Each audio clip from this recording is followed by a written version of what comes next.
देखिए, एक आपको प्रश्न है, एक लंबवृत्तीय आधार का जो आपको क्षेत्रफल है वो आपको दिया ए स्क्वायर सेंटीमीटर स्क्वायर, यानी किसका क्षेत्रफल? तो लंबवृत्तीय बेलन के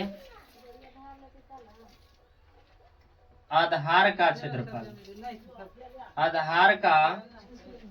क्षेत्रफल आपको ए स्क्वायर सेंटीमीटर स्क्वायर है। समझ गया ना? अब यहाँ पर आधार का क्षेत्रफल दिया है, तो अब यहाँ से हम क्या देखिए, जैसे एक बेलन है, बेलन आपको इस आकार के होगा, और यहाँ पर एक आधार है, यानी जो नीचे वाला आपको देख रहे हैं ये वृत्ताकार बना। कैसा बना है? वृत्ताकार। तो बताइए, यहाँ से यहाँ तक तो आपको रेडियस होगा, यानी त्रिज्या होगा। इसके बाद यहाँ से जो पूरा आपको होगा डी होगा या डायमीटर होगा। ठीक है। अब ये जो होता है ऊपर वाला पोर्शन, देखिए ये होता है आपको हाइट यानी ऊंचाई, और नीचे आपको रेडियस है। बट ई वाला आपको दिया गया है, समझ रहे हैं? यानी क्या? वृत्ताकार, यानी वृत्त का क्षेत्रफल। आधार जो आपको है, आधार का जो क्षेत्रफल पूछा है यानी बेस, वो आपको वृत्त का क्षेत्रफल दिया है ए square centimetre square.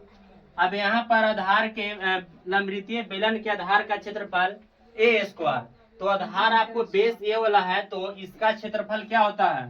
Pi r square. Pi r square बराबर दिया है ए स्क्वायर। यहाँ पर देखेंगे कि आर स्क्वायर या आर बराबर पाई बाई, या लिख सकते हैं पाई ए स्क्वायर। तो स्क्वायर हटेगा तो चढ़ेगा रूट आपको, तो यहाँ पर हम लोग स्क्वायर हटा दिए, रूट चाहेगा।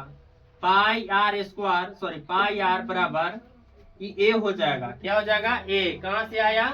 तो ये जो आपको स्क्वायर है ना, ये स्क्वायर से रूट वाला हटा देगा, तो पाई आर बराबर क्या? ए। पाई आर बराबर ए हो गया।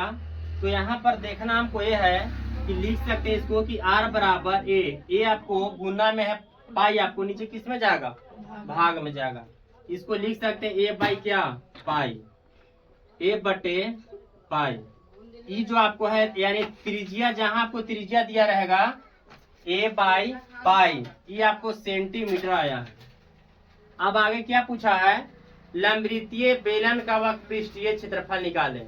तो बेलन के वक्र पृष्ठीय क्षेत्रफल निकालना है।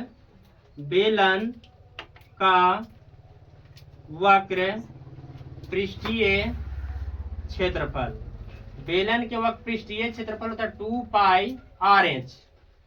2 गुने पाई के, तो आपको पाई रहने दीजिए इसको, 2 पाई, और आर कितना दिया है? रेडियस कितना दिया है? रेडियस दिया ए बाई क्या? ए बाई पाई दिया है। इसके बाद आपको आर हो गया, तो एच। हाइट कितना है? तो यहाँ पर ऊंचाई आपको दिया गया है बी, यानी हाइट आपको यहाँ पर कितना होगा? बी होगा। तो देखिए पाई से पाई कट जाएगा, तो बताइए अगर 2 में ए बी से गुना करेंगे तो क्या आएगा? 2ab। और यहाँ पर आपको था क्षेत्रफल, तो 2ab सेंटीमीटर। इसको आप समझ में आया?